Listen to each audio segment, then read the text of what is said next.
Welcome back to the Season 3 World Championship live from Los Angeles, California. We're just minutes away from the match between Gaming Gear and the Lemon Dogs. But first, I'd like to welcome SKT's top laner, Impact. Welcome to the interview lounge and congratulations on that victory. A rematch versus TSM. Some interesting picks and bans. Talk me through them. 원영 선수 일단 인터뷰 라운지에 오신 거 환영하고요. TSM 경기에서 좀 그 픽앤밴이 되게 재밌었는데 거기에 대해서 좀 말씀해 주세요. 일단 리븐이랑 잭스가 나왔는데 그게 다 제드 카운터로 뽑았고요. 그리고 또 재밌는 게 애니가 나온 게 좀 의외있게 했는데 그거 약간 픽 좋았던 것 같아요. 저는 밟고 했다. 그렇게 됐어요. 미치겠다. We picked Riven and Jax as counter to Zed, and Annie pick was surprising to us. And I had something more to say, but my God, I don't remember. No worries, it's all good. Just coming off a great victory. Tell me then again about your lane matchup versus Darius. You gave him a hard time. Was it Jax versus Karth this matchup? How did that go? 그 잭스랑 카서스랑 그 매치업이 됐었는데 그 다리우스 선수랑 붙으셨잖아요. 그게 어떻게 됐는지 좀 말씀해 주세요. 일단 카스 탑일 줄은 생각도 못했고요. 제드 탑이라 생각했는데 좀 아쉬웠고 카스 탑을 와가지고 좀 당황을 했긴 했는데 그래도 다이러스 선수가 좀 침착하지 못해가지고 그 1렙 때 원래 좀 사르셔야 되는데 좀 공격적으로 해가지고 킬을 따인 게 진짜 큰 것 같아요. 그거 카스 픽은 좋았는데 좀 아쉬웠어요. 그게 플레이가. I didn't expect Karthus to come to the top lane, so that pick was really surprising. I was caught off guard, and Darius played well, but he was a bit too aggressive in level 1, so he pushed far, and that was a little disappointing for me. But was well played. Well played by Darius. Now a victory for you guys, and you've got some more matches coming up, almost certainly being qualified for the playoff. But I'd like to focus on the game versus OMG tomorrow, as that's a rematch. You lost the first time around. How do you think it will go this time around?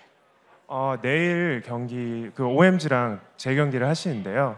이번에 다시 붙을 때 무슨 생각을 갖고 경기에 임하실 생각이신지요? 일단 저희한테 롤드컵 처음 와가지고 패배를 안겨준 팀이고. 그만큼 강력한 팀이라고 생각하고 있고 OMG를 이겨야지 한 번이라도 이겨야지 그나마 강팀이라고 생각을 할 수 있을 것 같아요. 꼭 꺾어야 할 팀인 것 같아요. OMG was the team that gave us our first defeat when we came to the World Championship. So I believe they're a very strong team, and I think we must, in order to call ourselves a strong team, we must beat OMG. Talking about being a strong team, coming into the tournament, as you said, suffered some losses. And how do you feel that you've grown? Do you feel that you're on championship form right now? 이 월드 챔피언십에 출전하실 때 굉장히 강력한 우승 후보로 거론되시면서 그 경기를 시작하게 되었는데요. 지금은 그 롤챔 이제 현재의 기량을 좀 회복하신 것 같아요. 저는 아직 회복은 안 했다고 생각하고요. 솔직히 제가 그 1일차 때 구토를 하고 그러긴 했는데 그건 다 제 잘못이라 생각하고요. 컨디션 조절을 못한 점점 회복은 되고 있는 것 같습니다. I think we are slowly regaining our form. The first day I was sick, but I mean I think that's my fault for not being able to manage myself, and I think my form's recovering slowly, and our form's growing. Okay, great. Thank you very much. Congratulations once again. Now let's send it over to the caster desk for more group stage action. Thank you very much, Shox. And we have made a caster lane swap here in the League of Legends studio. Joshua Jet Leesman and I will be bringing you the final two games of the day, starting with the rematch between the international wildcard Lithuania's Gaming Gear EU and Europe's Lemon Dogs. And unfortunately for these two teams right now, they are just playing for pride with their hopes of the quarterfinal berth officially extinguished. Yeah, it's tough times for these guys because Lemon Dogs have to be very disappointed about their performance here at Worlds. I know personally, and a lot of other people, expected them to play second or at least very competitively in this group. But just like Gaming Gear, this is their first time at Worlds, and I think the stage and the pressure and the quality of the teams really caught them off guard. Right. They're both young squads. they will be able to take this into their experience in the future. So they should still continue playing here. They got plenty of group stage left. There is a difference in prize money as well later throughout the tournament, and the pride is immense. There's still the world watching. All right, let's get these guys on the riff. Let's check out the starting lineups. On the blue side, it's Gaming Gear EU. NBS in that top lane, Elunir in the jungle, Mazarin in mid, Deadly Brother on AD, and then Spyro looking into your soul on support. And on the red side, it is Lemon Dogs with Zoro in the top lane, Dexter in the jungle, Nuke Duck, of course, in mid lane, Tabs on AD, and Mithy on support. And it's clearly said that obviously mid lane, Mazarin has been huge for his team coming up in all of these games. Was for the wildcard tournament, his Gragas play really, he was able to put them on his back there and just carry them through. And we've seen Nuke Duck just back and forth. It's been a roller coaster for him, but he's always bringing out some of those plays that we like to watch. Yeah, and I think for both of these teams, this is going to be a chance for them to kind of shine again. Lemon Dogs has already picked up the one victory over Gaming Gear in their first matchup. So Gaming Gear, this is their chance to kind of get the win on the board. We know that them coming in from the International Wildcard Tournament, a win for them now since both these teams have been officially eliminated. The win for Gaming Gear especially would be so important for them. And we see some of the Lemon Dogs guys backstage as well for them. And they were extremely disappointed when they found out that they were eliminated from the quarterfinals, but they're still here to play. I mean, even coming in before the tournament, Lemon Dogs is always looking towards the future. They are such a young team. So many 17-year-olds on that squad. They were the #1 seed in the regular season for the summer split of the European LCS, so they know they have plenty of potential moving forward, and they're just still looking to win. And we'll see what they can do as they hop into this game. It was a long road for pretty much every team coming into this. It was kind of like, hey, you know, now we have this chance. We can qualify for Worlds, and we get here. And then you don't see the gap between the skill, but you see what different styles that people play. And that itself creates the gap. It's not that people are far behind in skill set. It's the execution of what they're doing, how fast the rotations are. So it's crazy to see, you know, what was having a long extended run in the EU scene is, you know, not as strong here because of what's happened around the world. Yeah, the speed of the game so far in this World Championship has definitely kind of surpassed Lemon Dogs and Gaming Gear both.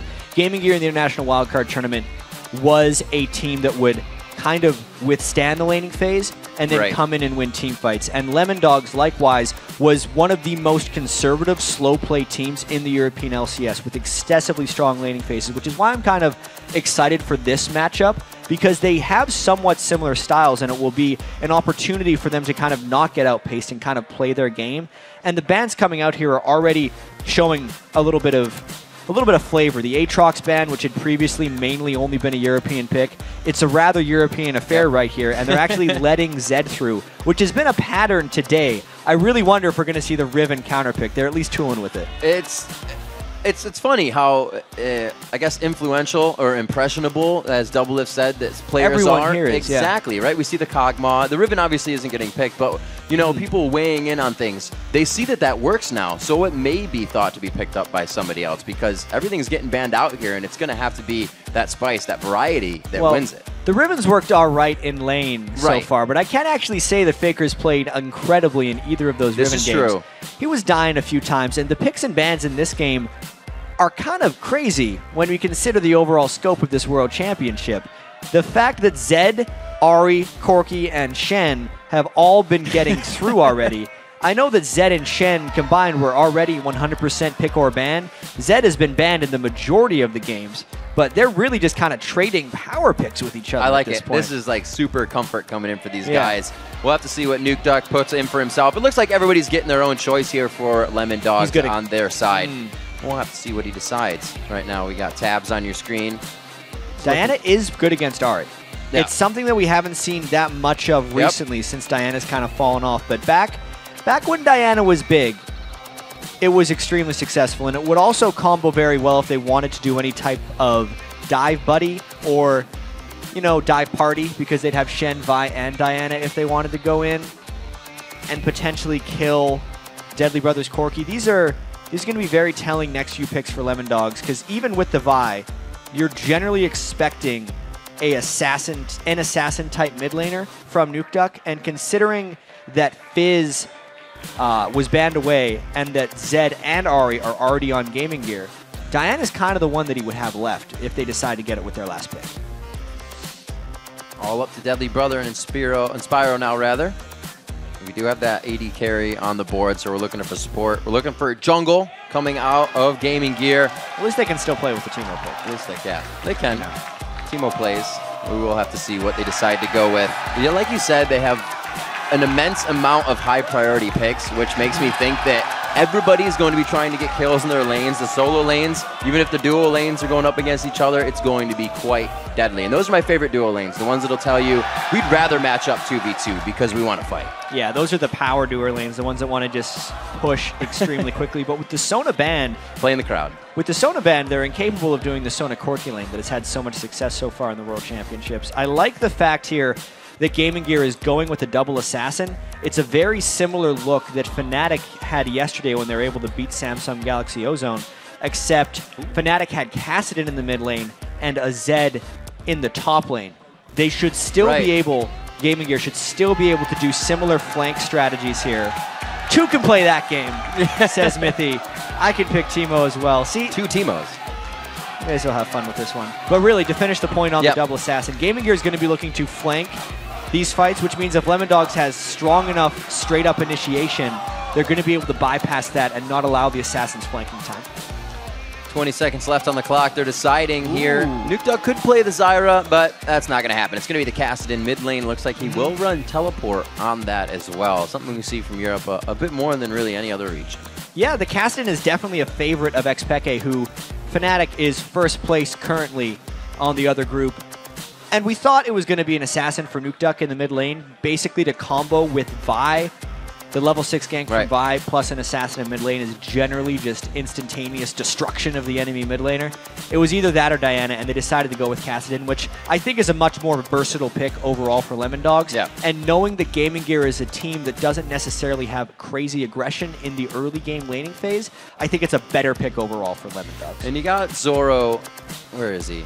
Going on Shen. So he's really, actually, as they, you hear Crepo say, he's the one that kind of roam whenever he wants to, but now that he's on Shen, maybe he'll be stuck in the top lane on the island. We'll have to see what they can fare for each other. He is going to be up against, again, that Zed picked along with another AP carry, which is Ahri this time. Yeah. So we'll have to see. I want to see that matchup, actually.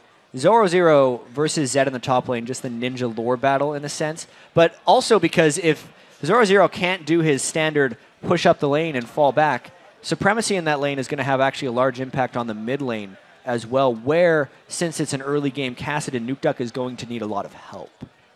Well, Nukeduck usually gets a lot of help from Dexter, though. Almost always. Almost always. A bit of an extension of that mid lane. So as the teams are headed onto the Rift, let's quickly check out how the fans voted. According to LOLesports.com, 92% of you think that Lemondogs will win their second match here at Worlds, and the analysts pick Lemondogs as well.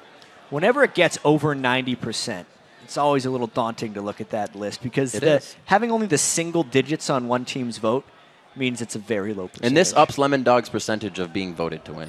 That is true, actually. Yeah. And in the past, when Lemondogs has been getting voted to win, as most teams that are underestimated all the time, as soon, it's this phenomenon I've witnessed across like all sports, as soon as an underdog team or a team that no one believes in gets believed in, they almost instantly disappoint. It's the strangest thing.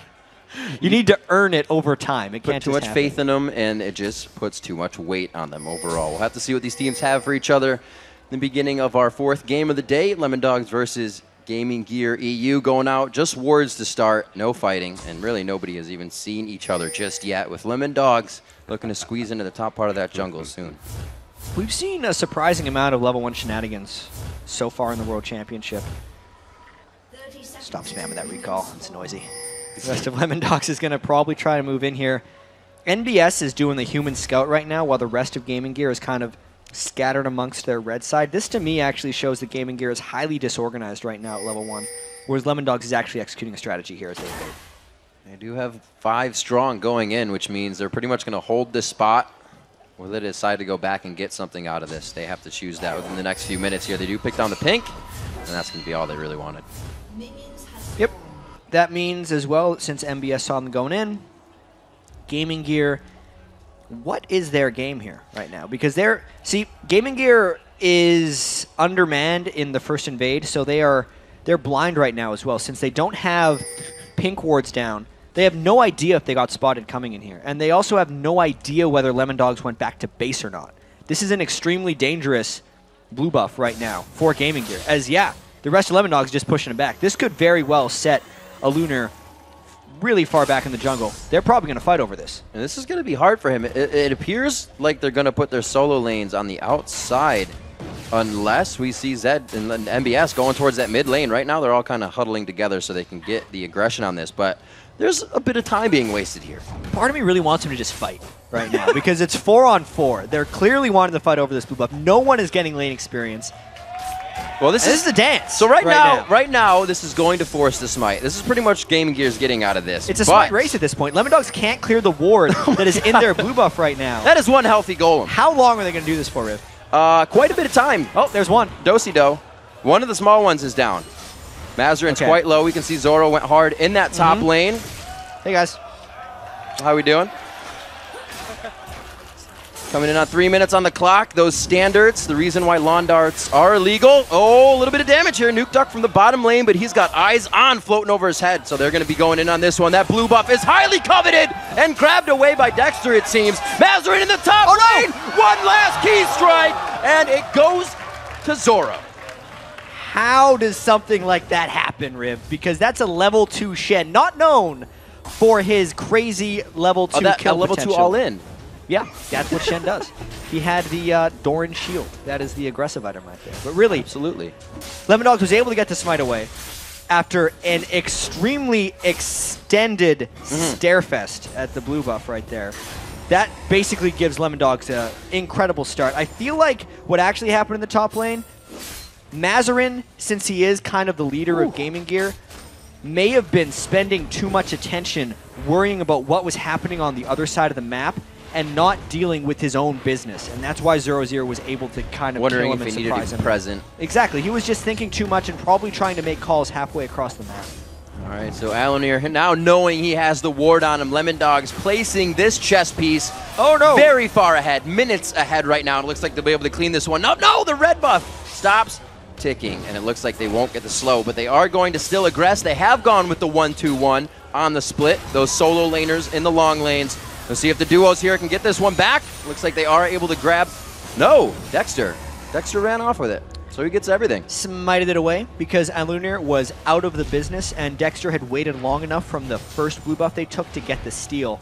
It's actually quite rare nowadays that we see a team able to take both blue buffs in the early game. They're also able to get the timer on that blue buff, so they know around 9 minutes and 25 seconds or so that blue buff is going to be up again.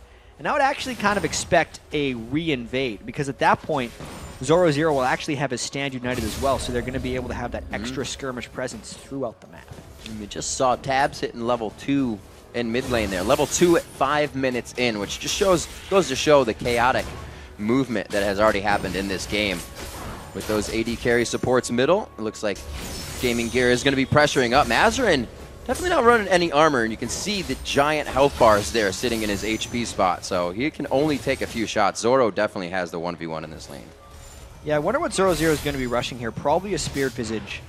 It is a little strange here how Gaming Gear has decided to go Corki Lulu in the mid lane, and here comes a gank from Dexter. Oh dear, that's not good. Deadly Brother trying to get out. He may be just that, but it looks like they focus on Inspiro now, and they're able to get out of this one alive. Oh no, he gets the condemn. He walks straight for the turret. Tabs gets a hit up. The Q as well. They trade off on that one. That exhaust from Inspiro was incredibly timely. It seemed like Deadly Brother was completely dead to rights, and then it kind of baited Tabs to go a little bit too far.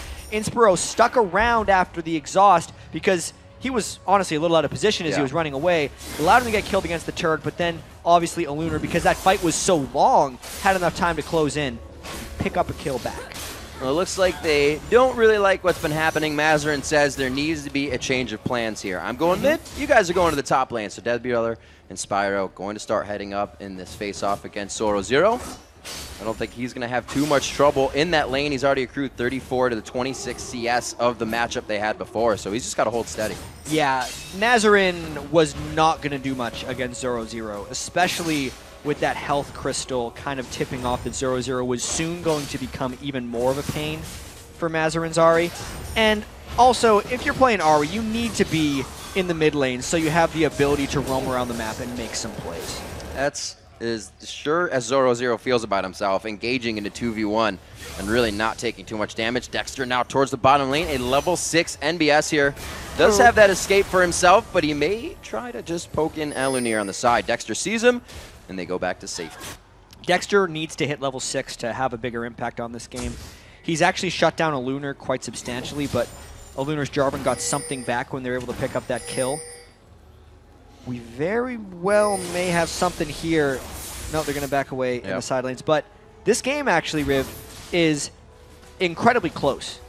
Coming into the game, Gaming Gear is yet to pick up a win, but surprisingly, Lemondogs has only had one win in the entire World Championship. And despite the early advantages that Lemondogs was able to take, with Zoro0 1v1ing Mazarin in the top lane, and with Dexter winning the Smite War at his own blue buff, Gaming Gear is really hanging in there. And if we look at the way Gaming Gear won games during the International Wildcard Tournament, it was actually by sticking around, sometimes even losing the laning phase slightly, and then making plays in teamfights. So by those accounts, Gaming Gear is actually on track in this game. It's not that they know to stop it right away, but they do know how to just kind of clog up what's happening, what's going wrong. With this lane switch, that's kind of how they stalled out the kills going on. They got kind of re-control of their jungle that was being swiped out by Dexter. So we'll have to see if Lemondogs can continue the pressure. NBS still holding on to that red pot in the bottom lane, a little bit for the aggression, a little bit also to save his butt if he gets into a bad situation. But we also have Nuke Duck now going back to the mid lane versus Mazarin. Yeah, I'm very interested to see how that mid lane actually plays out, knowing that Nuke Duck and Dexter are both level 6. We already saw one attempted approach where Dexter camped right behind that top left wall in the mid lane, and he actually didn't Vault Breaker into range to land Assault and Battery onto Mazarin. Mazarin didn't even have to burn Ahri's Spirit Rush to escape. That is effectively the guaranteed gank for Lemondogs, and it means Mazarin has to play like extremely scared. Yes. There's a word for that, but it is not a friendly place to be in. We can see him returning to lane. Right now we have Alunir backing in the jungle. Not too much, that's not coordination, but you can see that Gaming Gear is setting themselves up. They're not exactly in the position to start making these impact plays just yet. The ward's in the favor of Lemondogs towards Dragon and their side of the jungle. You can see the aggression here from the bottom lane. Lemondogs not having any problem keeping this lane pushed. No, and there's that gank in the mid lane we talked about. Ooh, Mazarin is holding down to the ulti, making sure he gets out, but they're trying to get some damage in as well. Good offense is also a good defense. Hey, when that gank doesn't work in mid lane, that's fantastic for Gaming Gear, once again. Dexter's big ultimate is down. The big thing here, though, is they're trying to get a little bit back, knowing they've taken Mazarin so low. They're trying to steal that blue buff away. It's another Smite War if they get to that. Alunir does not have as much backup. Zed is coming in, though. He is always invited to a party he doesn't want to be in right now. The blue buff also going very low. Again, taken out there by Dexter, and it looks like they're going to start heading towards Mazarin. The ultimate is canceled. That bottom lane, again, condemned against the wall. Taz is just pinning people up in this lane. There is still a lot of dancing going around. We saw the repeated blue buff invade. Oh, missile just barely grazing the back there, Mythy. Could not finish him off. But the delayed blue buff and steal from Lemondogs did come through, but that still has to be transitioned into an advantage. It stops Mazarin from getting a blue buff, which should give Nuke Duck a little bit of an edge here coming up in the mid lane. But the lead has not actually shown itself yet, knowing the game is still only a couple of hundred gold. You're right. Lemondogs. They're doing the things that affects them. They've stolen Alunir's first blue, the second blue for Mazarin, who had a tough time in the top lane. So they're working on it, but the objective's not there to be grabbed yet. They may try after this one. Can't do it as a dragon, but Inspiro going to take some good damage here. Third bolt is going to be shielded off a bit by the damage. And here from the top lane, Alunir looking like he could go in. 2 shots, the barrier's off. Alunir from the side, low on mana, makes it count with just a Cataclysm. He walks it in for the sure secured kill. We'll call that Tabs being a bit of a greed boy right there, because he had no reason to go in for that kill. He went completely past his safety net. They had no pink ward control in the Tribe Rush, where Alunir came through, and he paid for it. That's his second death of the game, and both of his deaths have actually came from him overcommitting. And Zoro0 is just having a time of his life in this top lane, really not finding anything that's going to push him out, 83 to 70. So good CS kept up by NBS, and what happened with the lane swaps earlier and the chaos we've been seeing 12 minutes in, 2-2 on the kills, and the gold, like we've been saying, is pretty much even. There's a lot happening, but the objectives are not falling after those happenings happen. Both these teams are playing pretty slow, and this is actually, I think, one of the reasons they've been outpaced so far at the World Championship is because neither Lemon Dogs or Gaming Gear really press the issue on their opponents. Right. And we're seeing a very similar play style right here. NBS, though, trying to go in on 0-0. This is going to be an exciting matchup. He's big. There's quite a minion wave he's got to fight in as well. We got the TP from Nuke Duck in. The flash from NBS. He says, I can rift too. Gets himself to safety. Dippity-doo-dah-day. He just gets out of there. Nuke Duck burns another teleport. And he kind of needs to make an impact at this point in the game. Yesterday when we saw X-Peke's Kassadin, Peke stood even in the game until about this point where he had the Tear of the Goddess and the Catalyst of the Protector. And then I think he picked up about 6 kills within a 3-minute span because Fnatic was just crazy and all over the map like that. Knowing Nuke Duck's teleport is down, I wonder really how crazy he can get here. And it looks like Lemon Dogs will start to crack this one open in the top lane if they can get that turret. But the bottom lane is being pressured out, and they're more than happy to have that happen. But they're not going to be able to save that turret. Looks like Gaming Gear is going to answer back. Even push across the board, and it evens out the gold yet again. I really got to hand it to Gaming Gear here.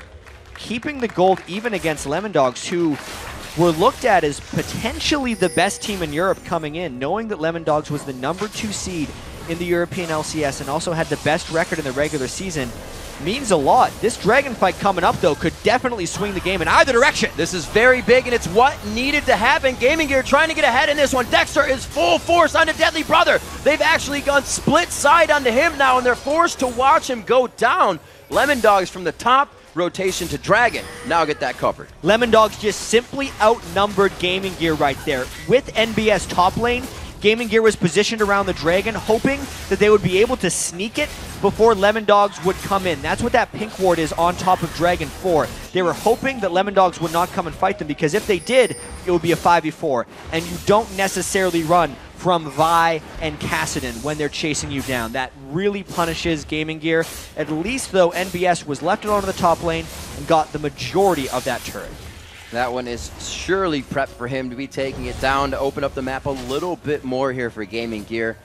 It's something that they need. It's going to be mid-turret focus after that, which will be good. They can start to squeeze up these lanes because their team fight is actually pretty good for them to come in. They have that pick-off assassination, but they also have to be careful because they're chasing that team of disengage, shields, and you can really get tunneled into chasing a team like that. Yeah, the team fight phase in this game is actually going to revolve heavily around, it seems silly to say, but who's ahead beforehand.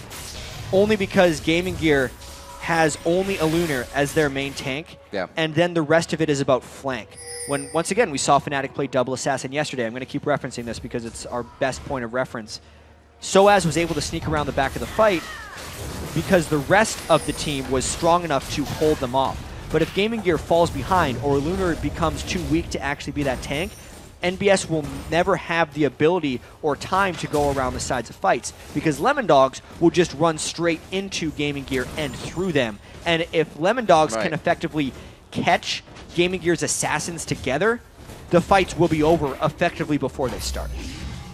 I guess it's what makes it such a composition that needs to be ahead early, because if you can't do what you need to and they don't respect your damage of all of those high-impact lanes, they're just going to run into you like they say. Dexter trying to put a little bit of fear into his enemy. Looks like he's just going to stand on the outside here. Thinks may be able to get some damage onto Inspiro, but the team too closely huddled together will be able to stay safe.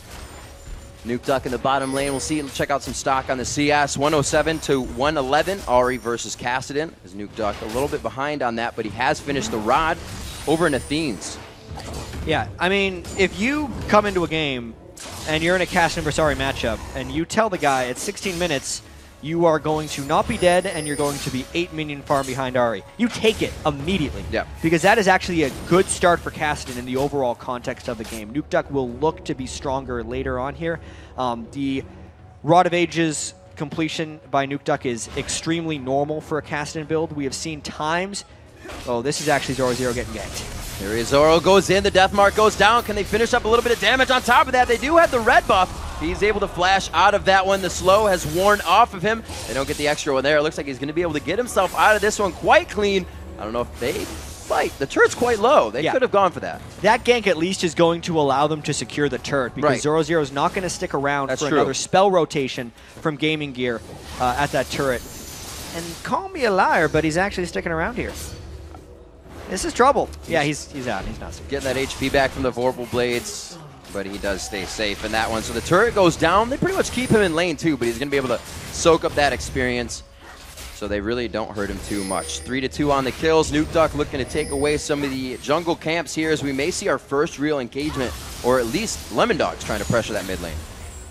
Maybe not. It might be the next. The thing is, these are two teams that throughout the World Championships have not taken initiative, and that's why we're seeing them have this farm out against each other right now. They're really just waiting until they're comfortable, or they're hoping to play a reactive game instead of a proactive game. There's been a few proactive moves that Lemon Dogs has tried to pull off with Nuke Duck teleporting in or with Zoro Zero Shen ulting on top of Vi, but even all of those have only resulted in very minimal overall gains. I also look at the build path of Zoro Zero in the top lane here, and the Sunfire Cape being completed was actually extremely key in him staying alive against Alunar and NBS, because initially we were thinking he was going to rush the Spirit Visage, but because Mazarin has completely abandoned that lane, he very quickly and nimbly changed paths to Sunfire Cape. And because he's been able to get the Sunfire Cape, he also provides us a consistent split push threat right now, which is actually one of the big reasons Lemon Dogs has pulled 1,000 moves ahead.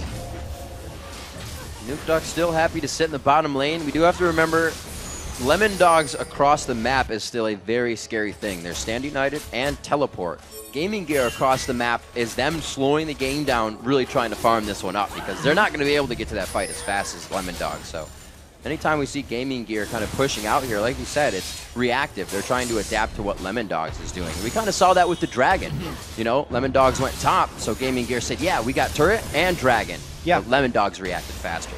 I'm actually very curious to see how the rest of this game plays out because I actually haven't seen Gaming Gear play this well all throughout the World Championship. Even though they're not making big plays necessarily, their counter moves, like when Lemon Dogs does take the Dragon and kind of catch Gaming Gear off guard, are actually making them some progress. MBS stayed top lane, got the turret. Their mid laner Mazarin has played well to avoid Vi Kassadin ganks, which are probably close to the deadliest ganks in the game. Maybe Vi Zed is a little bit more deadly, as Lemon Dogs knows very well when TSM played it against them. It's still the closest I've seen Gaming Gear be here at 20 minutes, and now they might actually be looking to make a big play with 4 people stacked in the mid lane. Gaming Gear feeling that eyes on the map makes them safe here. We may see the third turret go down for Lemon Dogs. Dexter comes in and right onto MBS. Zed goes in onto Midi though. The support disengaged who was in the back of the line getting hit up quite hard there. Right back into the fight, and it's going to be Tabs taking down NBS.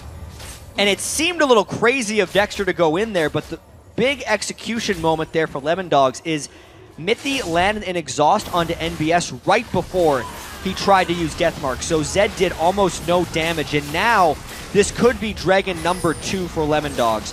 Alunar is in the mid lane, unable to steal. Ooh, Spyro a little too close for comfort there. Zoro Zero just on the other side. That is going to be a very dead Lulu. Zoro picking himself up a second kill of the game.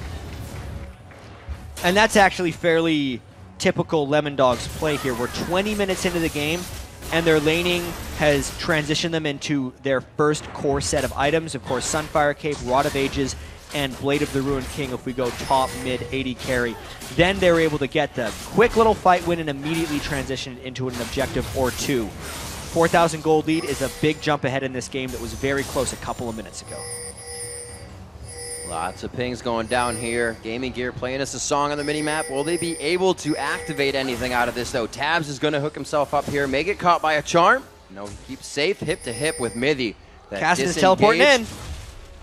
There he is. Below it, blue buff. They don't know that he came in. They do not have wards on that. They're going to be walking right into him. Mazarin gets the silence on. Deadly Brother trying to put on the Gatling, and it's going to be all about Alunir with the Cataclysm. Will they be able to turn this around? Mithy falls as Mazarin finds himself a kill. Deadly Brother is the focus, though, and they got perfect lockdown on him. Dexter's over the wall, and they have a 2v2 now on the side of the river. Alunir looks like he's going down as MBS gets 1v1 by Vayne. They continue to go on to the fight as Alunir chased by Dexter. They split off once more, knowing it's the safest bet, but both of them look to go down.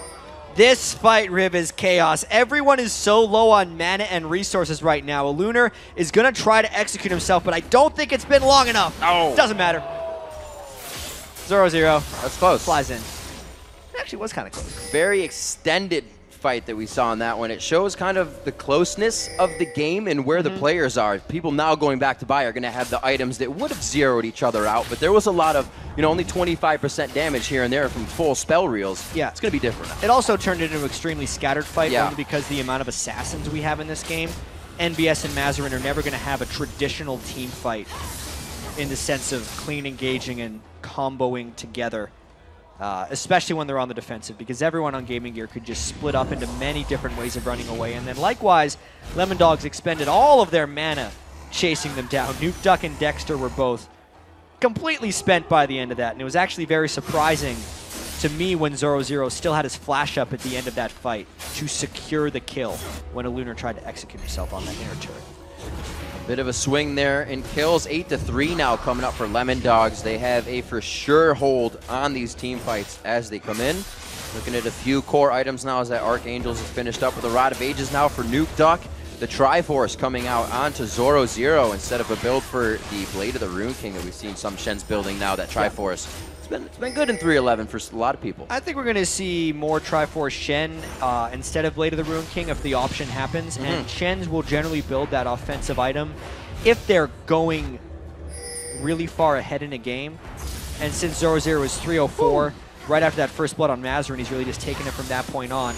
He's going to continue to build offensive and be a very large threat. That turret's not going to help you, Mazarin. Don't cast your spells. You're just going to give him Force Pulse. It's more damage. Mazarin, get out of there. Oh, he gets the Assault Battery all the way locked down. Can he break the vault? No, Mazarin gets the Lulu Ultimate. Wild Growth comes on. Dexter back into the fight, but here comes Lemon Dogs. They've been called in and the cavalry arrives. Tabs onto Leonir. The Tabs rockets going out, and he gets the proc of the Silver Bolt. 10-3 on the kills, a 6,000 gold lead, and Zoro's in the top lane without any pressure. Yeah, we got to remember, that was a 4v5. Mazarin was caught out of position at the start, and it meant the rest of Gaming Gear was trying to collapse in a round. But like we said, if Lemon Dogs got ahead, the team fights would not be clean for Gaming Gear. Lemon Dogs could just go through everywhere they want. NBS was unprotected, the flank did not work. He got focused down, and then the rest of Lemon Dogs could just push through for more. Lemon Dogs looking to really pad their pockets on this one, getting a bit of gold out of this globally for themselves. They pick up the 5th turret now of Gaming Gear's side. If Tabs looks like he does, no, he's going to back off on this one. Deadly Brother can still put out some damage with that Triforce, and it will be respected for now. We get LD to back, and we'll see what they put in their inventories as they go for what could be final push here, as they have quite a strong lead that swayed towards that 20-minute mark. And how long until Nuke Duck buys boots? Right now, actually. Damn. He didn't have boots 24 minutes into the game. He heard you. He had rushed Rod of Ages and Archangel Staff. And I was curious, since Kassadin can hop around so much, and Nuke Duck was actually moving around fairly well, if he'd go for the Magic Penetration. But he decides to be boring. He picks him up real quickly, and now he's back in the base. The boots helping him get there to save the turret. Oh, right back on a Deadly Brother. Locked out there, the barrier very early, but here comes 0-0 as well. Everybody getting a piece of that one. And Lemon Dogs working very well together. Yeah, this is once the Kassadin gets going. Yep. 7 minutes ago, Nuke Duck didn't have many kills. He was 0-0-1, sitting on a tier and a Rod of Ages. That's the point you don't actually want Kassadin to get to if you haven't pushed him behind at that point in the game yet. It's allowing him to jump around the map, control, and assassinate Gaming Gear. And it was, from the get-go, like we said, that first chess piece moved into place by Dexter, always pressuring the Blues here, allows them to continuously pressure, Elunir wasn't able to come back onto Kassadin, as you would want your jungler to help mid lane. And the swap in the lanes early game, I think, hurt Gaming Gear a little bit. Yeah, I actually think very early on, 0-0 being able to kill Mazarin and the subsequent lane swapping that created definitely hurt Gaming Gear a little bit. But honestly, Gaming Gear stuck around in this game for quite a long time, and it's actually the mid-game execution here that is mostly to credit Lemon Dogs with their victory. The way that they countered Gaming Gear's pushes in the mid lane, Dexter initiating time and time again when Gaming Gear was not able to set up any flank maneuvers with their double assassins, have really swung it at this point. And now, even if Gaming Gear did pull off a successful flank, it still might not be successful just because of the farm advantage the rest of Lemon Dogs has accumulated. Right, at this point, you can consider the game in almost, time and minutes. It's going to be a few fights. The next 10, 15 minutes have to go by. And that's really hard to do. It's hard to keep your team in that mentality. Keep reminding everybody this is what we need to do. Because when the fight, presents itself, it's kind of what you want to do all the time, and you fall right into it. And one thing that is actually extremely in Lemon Dog's favor this game, outside of the 10,000 gold, is the experience. We've mentioned a couple times in the past that gold in stats per level is between 400 and 700 gold, depending on what character you're playing. Nuke Duck escapes out here as on a level 17 Kassadin. His mid lane matchup, Mazarin, is level 15 on Ari right now. That could be 1,000 gold right there. You look up and down the board, almost everyone on Gaming Gear, 0-0 versus MBS or Dexter versus Lunar, are 2 levels ahead. That's nearly 1,500 gold, or sorry, about 1,200 gold per person on top of the gold lead that we already have built on Lemon Dogs. It's one of the reasons Gaming Gear is so hopeless and helpless right now, unless they can catch up in the experience as well as the gold. And it's big, Jat. A lot of those 2-level leads are that level 16, that final click you need of the ulti. Looks like they go to engage but back off. They know when they're a little too in over their head. Yeah, and all that we just talked about doesn't even take into account the damage you get from skilling up your action. Yeah. It's tough times right here. I'm seeing right there MBS was unable to do a 0-0. Surprise! Stop, drop, and roll. Didn't do it. Didn't. He tried to. Well, if you run fast enough, you can kind of put yourself out, but it doesn't work all the time. Have you tried that before? No, I've never been on haven't. fire trying to run away personally. Nope, don't try it at home either. 9,000 in the lead. Actually, 11, because I can count. We have about 10,500 gold there. 12-3 on the scoreboard as we come up to about 30 minutes on this one. It's been Lemon Dogs in full control after about that 15-minute mark. Gaming Gear was able to hold themselves in. Great play by Nuke Duck on Kassadin in middle. The roam they got out of that teleport really swayed a lot of fights. And now the dance for this does not leave Gaming Gear in any position to really contest. Yeah, this is a very solo dance right here for Lemon Dogs. They're practicing their moves right now. Being able to get the Baron buff down. Nuke Duck was not even there. He had his teleport in case anyone came to contest. But Lemon Dogs actually had fairly minimal ward control inside the Gaming Gear jungler just to check if Gaming Gear was coming in. And Inspiro, that's a bad place to be clearing wards. He throws down the growth. He knows what the plant lady's all about. Tries to get himself out. Oh, against the wall. He gets condemned. Trying to get out of this one, but I don't think it's going to work. The plant actually got the last hit on that one. And this means the rest of Lemon Dogs is going to be looking, I think, to end this game very quickly. Nuke Duck pops his shield and gets another one. Seraph's Embrace into stand united. 100-0 in just under 2.5 seconds. Mazarin looking to go down here. 15 to 2 level 18s that want to party with him. And the rest of Lemon Dogs flashing into the base. There it is, going in on to Corki. They easily take him down. Tabs just throwing out the silver bolts. Alanir trying to do what he can. Gets the Cataclysm on to cheekily get himself back into base and into safety. But the inhibitors taking quite a bit of damage right now for Gaming Gear. Yeah, and seemingly Lemon Dogs flipped a switch at this point. They were up substantially, and now it looks more than insurmountable.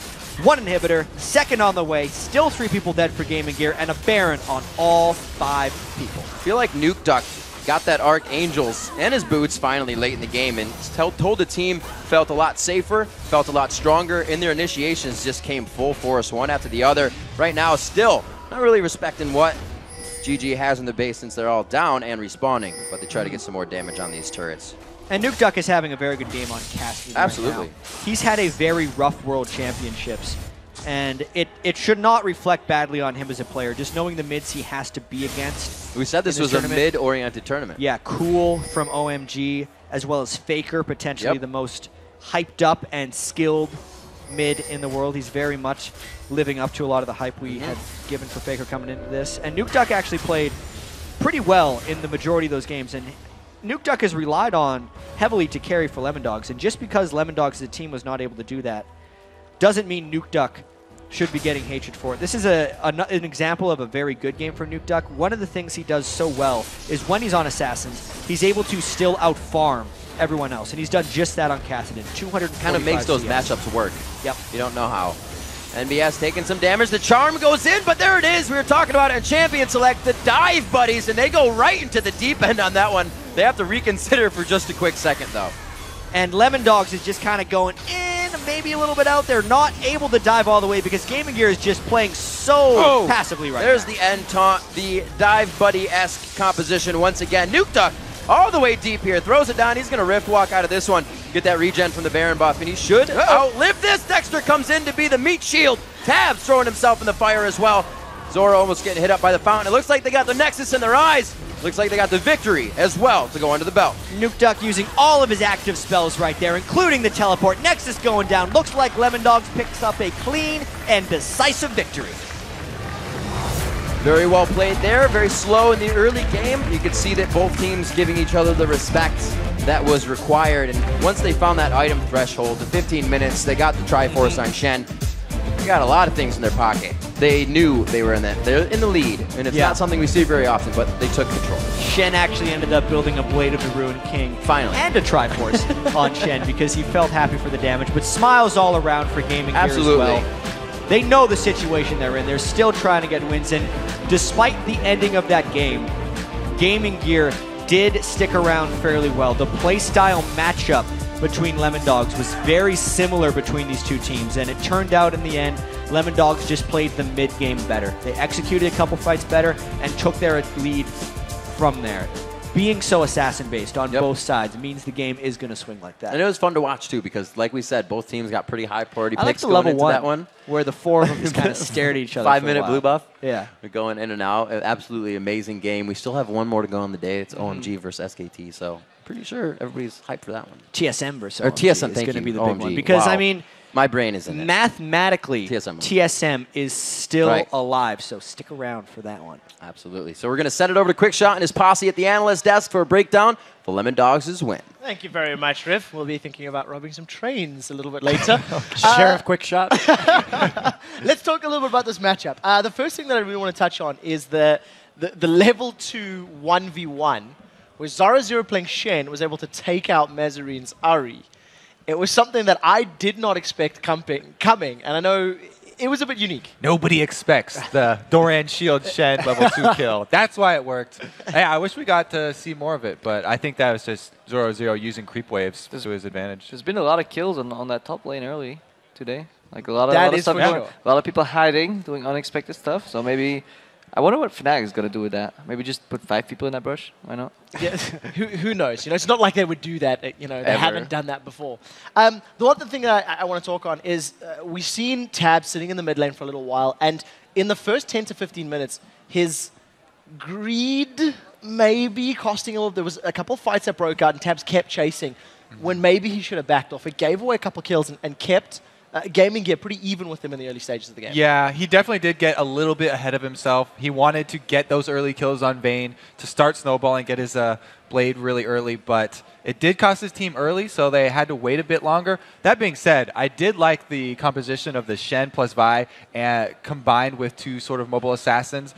When Vi goes in with Shen, she splits apart the other team, and that opens them up for Vayne to be able to chase people down later. Cassidy does pretty similar things, so it did work out really well for them in the end. And Shen Vi is something I see a lot in Champions, actually, because the combination just makes it so Vi's 100% going to get on a target, and then when Shen ultis onto them, it's a guaranteed like taunt and 2 people on a squishy champion. Yeah, people talk about the ball delivery systems with Orianna, but a ninja delivery system is even more deadly. Yep.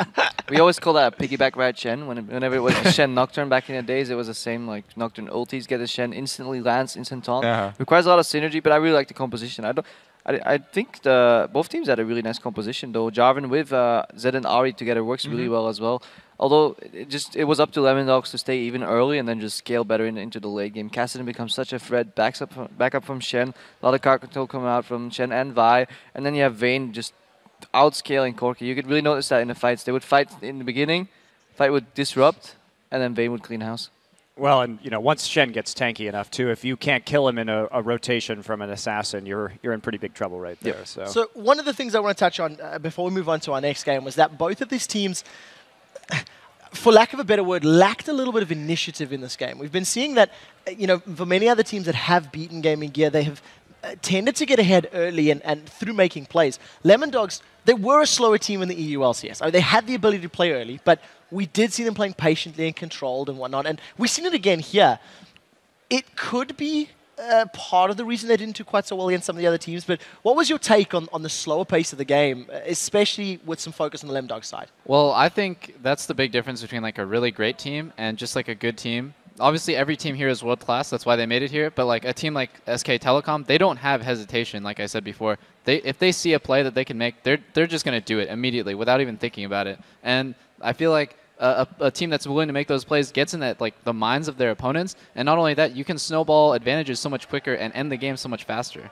Could be a bit of a mindset issue as well. If you're coming into the group as one of not favorites, but say dark horses like Lemon Dogs did, comparing to Gaming here who had nothing to lose and only something to win, you can get a little scared. If you have like a negative winning record already, you probably just want that one win to at least go home with a little bit respect for yourself, and that's why maybe they would slow down the progress and know that they can take it late game 100%, and yeah, that makes the victory be a little less convincing but a lot more secure. I think that really comes back full circle to the Tabs early plays too. He got slapped down when he went for the early aggression. That will tame pretty much your whole team for the early game, and they'll play a bit slower after that. Well, we'll have to see how that loss is going to affect the standings after our fourth match of the day. As we've highlighted already, OMG and SKT still sitting at the top of the table. TSM, Lemon Dogs in third and fourth with Gaming Gear at 0 and 6. And as we have already highlighted, TSM still have a chance, but we'll have to see how they do against OMG as their first step along the way. And so far today, all four of you have gone a perfect 4 for 4 in predicting the winners. Let's see if any of you can go a perfect 5 out of 5 and correctly pick the winner of our last match. It is going to be OMG versus Team SolarMed. And before I get your opinion, keep in mind TSM's performance against SKT1, because it was definitely a step up from what many people were expecting. So, Kobe, who's going to win this game? It was a step up, but I'm still going to have to choose OMG here. Still going against TSM. It does break my heart, but I think that OMG, just their play is so crisp, I don't think they're going to have the openings that TSM are looking for, even in the early game, to get ahead. And without the early game, TSM not going to be able to finish it.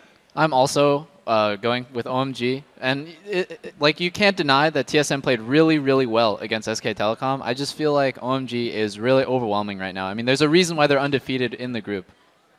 I agree. OMG here as well. Although I do hope that they get some apple pie back in the oven, and hopefully TSM can get it. Although I think the strength of TSM was their conceptual play, and that was lacking in SKT1, and that's why TSM had a seemingly a possibility to beat them. But OMG has not dropped the conceptual ball, so to say. So they've been playing really well, really solid. They understand the dives a lot better. They understand dives, that's for sure. Apple pie is dead, dude. Apple pie is dead. What about Cloud9 Double Lift? Well, that's like a different pie altogether. that oven is still preheating. That one's still Blueberry cooking. pie? It'll be done in a couple of Blueberry days. pie, I think. Monty, what's your prediction for the game? I got to go with these gents, OMG as well. They have looked the most crisp, the most complete team so far in the group stages in either group that we've seen so far in my mind.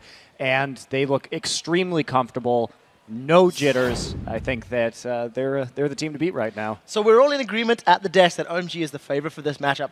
Before we talk a little bit more about the specifics of the game, I've got a question for Crepo that I want to throw quite directly at you. We've been highlighting the idea of conceptual play, and I would like it if you could expand on that. You know, some of the basics. What is it that TSM is doing well in their conceptual play? And also for some of the viewers who may be not 100% familiar with the terminology or what exactly it means. You know, just break it down a little bit for the guys so they can also think about the games that they're playing in this light. So in League of Legends, you need two things. You need to plan out your plays, and then you need to execute them. A lot of these top world teams have really, really good mechanics. That's what's keeping back a lot of the newer players.